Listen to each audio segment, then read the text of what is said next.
The music of Dark Side of the Moon bore little resemblance to that of Piper at the Gates of Dawn, except that it fell under the broad category of post-war British popular music. In terms of overall sound, the old Pink Floyd had been entirely excised from the band's approach to their music. Yet Syd's spectral presence, refracted through Roger Waters' lyrical projection of the darker impulses of the human psyche, hung over the album like a fine veil. This was highlighted by the line from Brain Damage on side 2 of Dark Side, when the band you're in starts playing different tunes. This seemed to be an oblique reference to the distancing from Pink Floyd, both literal and metaphorical, that Syd had begun 6 years previously. Syd would never successfully record again, yet it seemed that the music of the group he had nominally founded would never be entirely free of his ghostly influence. In 1973, David Bowie recorded an album of cover versions of some of his favourite songs from the 60s beat boom. His reading of See Emily Play was one of the highlights of the album. Royalties from this, from Relics, the cut-price EMI Floyd retrospective focusing heavily on the Barrett years, and the repackaging of the first 2 Floyd albums under the potentially sexist title A Nice Pair, kept Syd temporarily at least financially buoyant. Perhaps as a result of this, he moved back for a while to London. In 1974, Peter Jenner tried one last time to get him to record something coherent for a 3rd solo album. The sessions were a mess. Syd later sold the rights to his 2 solo albums back to EMI, and according to legend, walked back to Cambridge to live once more with his mother. Yet his continued absence from recording or performing failed to diminish the fascination he exerted, both on his fans and on other musicians. Several attempts to get Syd back into creative flow were made by such diverse figures as Jimmy Page, David Bowie, Brian Eno and The Damned, all of whom tried to prise him from his self-imposed exile from the world. His family diligently fielded any such requests that were made, politely demurring on Syd's behalf. During the 1980s and 90s, he remained a recluse, photographed intermittently, usually surreptitiously and against his will. Together, these images gave sporadic clues to Syd's state as he progressed through middle age. They formed an impression of a fearful man, one who seemed long ago to have had given up wanting the wearisome burden of having to be Syd Barrett. He went back instead to being Roger Barrett, a private man who lived with his sister, who painted, and was often dissatisfied with his own work, destroying it in the process.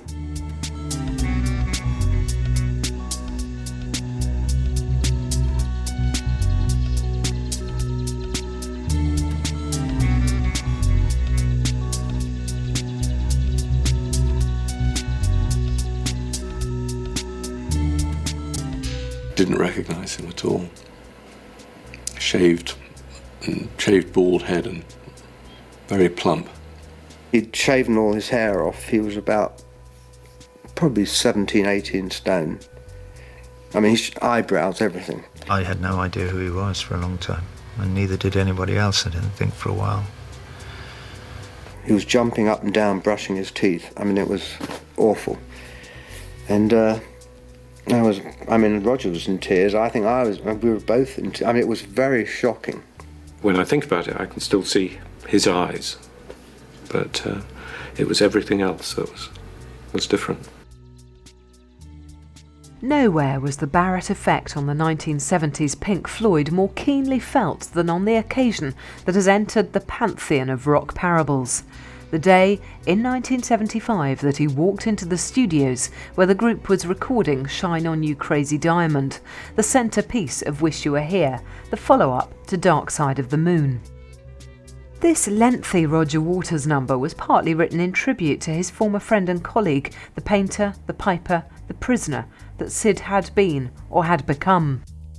Legend has it that a chubby, shambling, shaven-headed figure wandered into the listening room of the studios and hovered in attendance.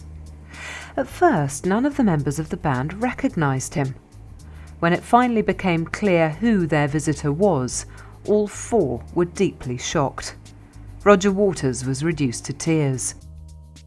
In 1985, having previously sacked Richard Wright from the band, Waters left Pink Floyd amid an acrimonious dispute with David Gilmour, a situation that would remain unresolved for 24 years. Pink Floyd continued under the guidance of Gilmour. In 1988, EMI reissued both Barrett's solo albums as CDs and released Opal, a new collection of unreleased material, whose title song had originally been intended for the Madcap Laughs. Opal was not the great lost third album that Myth still insisted upon, but a collection of demos and outtakes from the first two albums. It included some songs previously thought to be lost, with Let's Split and Dolly Rocker both acknowledged as important finds.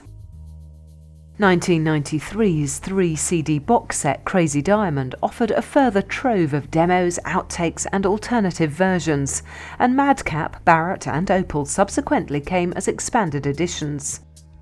If the many alternative versions of Syd's work offer any key insight into the workings of their author's mind, one of these must be the fact that he was frequently either unable or unwilling to play any song the same way twice. During the 1980s and 90s, new generations of writers and performers began to express an interest in Barrett's work. Cover versions of such songs as Dark Globe, Octopus, Terrapin, Astronomy Donomy, Baby Lemonade, Love You and Bike have all been recorded by such diverse bands as R.E.M., Soundgarden, Placebo, The Smashing Pumpkins and Fish. Syd's material has also been covered by former Beefheart Magic Band guitarist Gary Lucas, and David Gilmour has at various times during his career as a solo artist included Terrapin and Dominoes in his live sets. Two important Barrett rarities, Vegetable Man and Scream Thy Last Scream, both recorded with Pink Floyd, remain in 2006 officially unreleased, while for the true Barrett fan there have been many bootleg albums and CDs that further document, with varying degrees of success, the period between 1968 and 1972. The most comprehensive of these is Have You Got It Yet?, an exhaustive set of 19 CDs and DVDs that purports to include everything Syd recorded or had direct influence upon that has been denied official release. This includes the backing track of a Syd-era Pink Floyd outtake, In the Beechwoods. The project owes its title to a practical joke played by Syd late in his tenure with Pink Floyd, when he turned up for rehearsals with a new song, whose structure changed each time the band tried to learn it.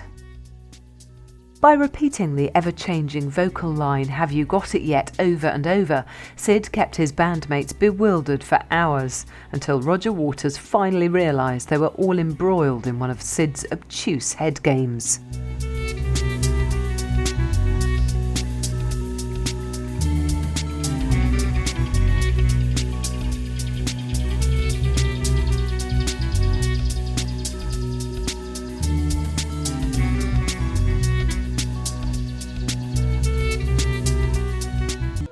You know, we can say that marijuana to a certain extent and acid to a large extent can do nothing but exacerbate that collection of symptoms that we put together and loosely describe as schizophrenia, you know. And so there is no doubt but that those things are very bad for schizophrenics. They worsen the condition and so on and so forth. And there is no doubt that Syd was schizophrenic and that he was taking those drugs at the same time. We all became very worried and concerned about that, and tried to get him to shrinks. It seems generally accepted among fans and commentators that Syd was the much-loved but often difficult mad genius of Pink Floyd, with the hidden implication that he may have been suffering from a clinical psychiatric condition such as schizophrenia or paranoia and depression. This is partly contested by Mick Wall in his September 2006 article for Classic Rock, in which he backs the suggestion that Syd may have been a sufferer of Asperger's syndrome, said to be closely allied to autism. Asperger's syndrome is described by OASIS, the online Asperger Syndrome Information and Support website, as a neurobiological disorder, many of whose sufferers exhibit exceptional skill or talent in a specific area and frequently show marked difficulties with social skills. The site describes the high degree of functionality and naivety experienced by many sufferers, leading many to be viewed as eccentric or odd. Perhaps this goes some way to explaining Syd's difficulties at school, identified at an early age by Mary Waters, or his apparent inability to concentrate on or take part in anything that failed to interest him. It may also throw light on his tendency during his time in Pink Floyd to be unconcerned, as Wall puts it, with anything that didn't directly affect him. Such observations may question, in part at least, the generally held view that too much acid drove Syd bonkers, and that until that point he had always been nothing but a joy to be with. Certainly, alleged accounts by former friends and lovers do not always seem to support the claim. In an interview in 2006 with America's National Post, David Gilmour said that in his opinion Syd would have suffered a breakdown anyway, with or without the drugs. In November 2001, EMI released Echoes, a 2-CD compilation of Pink Floyd material, 1/5 of which consisted of Barrett's compositions. In 2002 came a best-of compilation, Wouldn't You Miss Me, complete with a tantalising new rarity, Bob Dylan Blues, sung by Syd and recorded by David Gilmour at a 1970 rehearsal. The same year, BBC Television broadcast an omnibus profile of Syd Barrett and Pink Floyd, which Syd watched at his sister's house. He commented afterwards that he found much of it too noisy, but that he liked hearing See Emily play again. These releases kept Syd financially provided for, and Gilmour has stated that he always saw to it that royalties were duly paid. By then, Syd had been diagnosed with type 2 diabetes, and the money would certainly have helped with medical bills. At the consciousness-raising Live 8 concert for Third World Debt Relief, organised by Bob Geldof and held in London's Hyde Park on July 2, 2005, the reunited second-era Pink Floyd dedicated their set in part to Syd Barrett. Barrett's family maintained secrecy about Syd's medical condition until his death a year later, on July 7, 2006, initially thought to be due to complications arising from diabetes, but later revealed to be cancer. Syd died as he had lived for more than 30 years, removed from the world. Since 1975, he had no contact with the other members of Pink Floyd. A month earlier, David Bowie had joined David Gilmour on stage at London's Royal Albert Hall to sing Arnold Lane. Bowie was one of the first to offer a glowing tribute to Syd following the news of his death.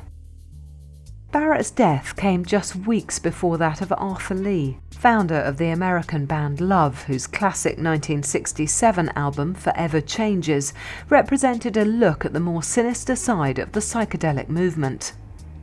Syd was alleged to have based the riff for Interstellar Overdrive on Lee's reading of Burt Bacharach's My Little Red Book from Love's first album.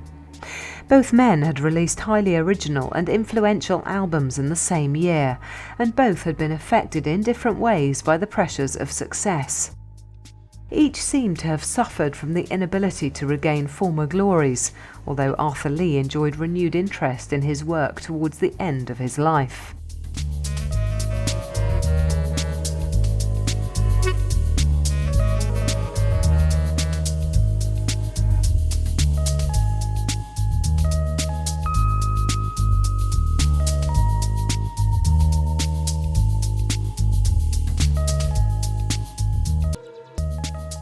I was in Harrods, shopping, and I saw Syd. I don't think he saw me. I saw him. He had his brown paper bag. He was buying sweets. Because I think he just lived on sweets. He used to live in the Hilton Hotel for a long time. He had a sort of suite of rooms and stuff where he would sit and eat. So he spent, far too much of his money doing that, and then he eventually moved from there. That's the last time I saw him.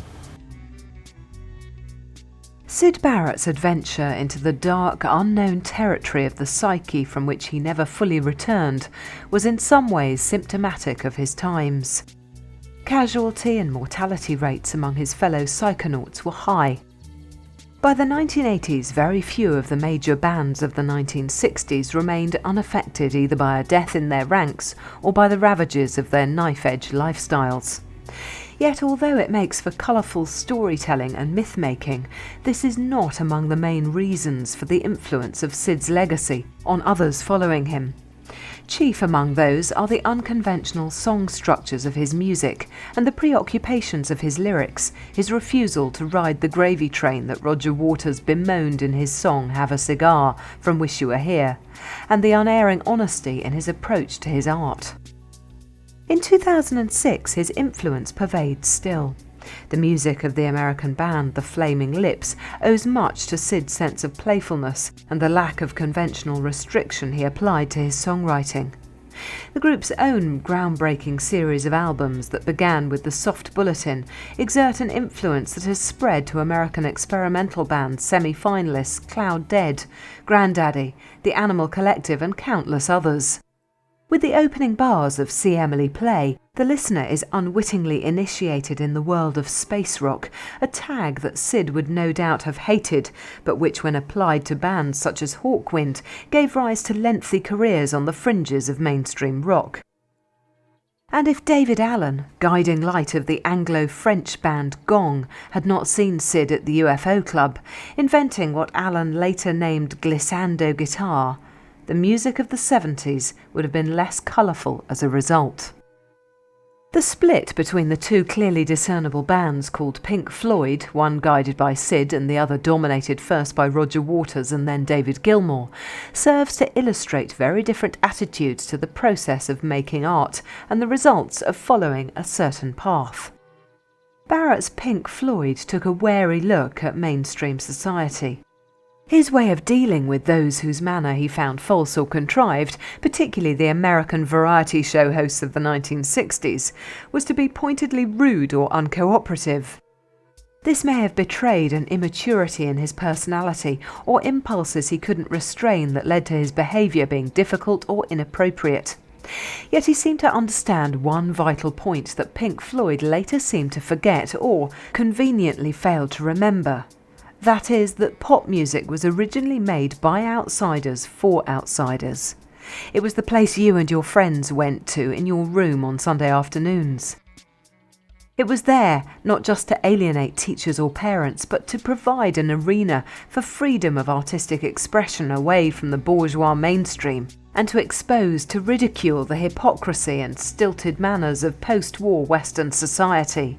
It was never supposed to be the subject of television documentaries or albums of cover versions played by national state orchestras. The fawning awe and reverence so often afforded to the so-called high arts was the kind of sickly, bloated process that pop music was invented to deflate.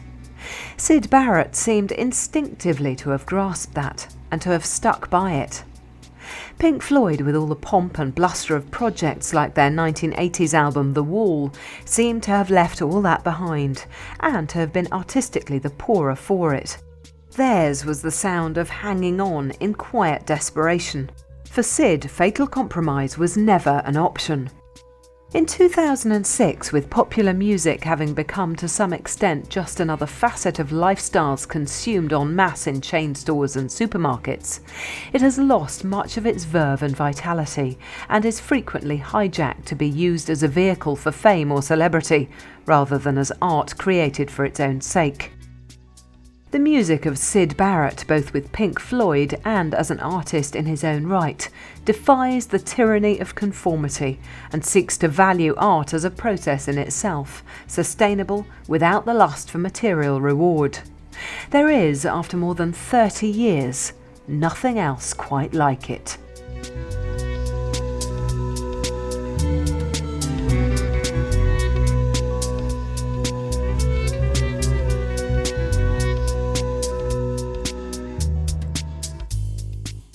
Thank you for buying Maximum Syd Barrett. We hope you enjoyed it. Watch out for further titles on Chrome Dreams coming up soon. If you did enjoy it or have any comments or suggestions, write to us at Chrome Dreams, PO Box 230, New Malden, Surrey, UK, KT3 6YY, or email on mail@chromedreams.co.uk. Details of our full catalogue are listed on our website at www.chromedreams.co.uk. Thanks again for listening, and goodbye for now.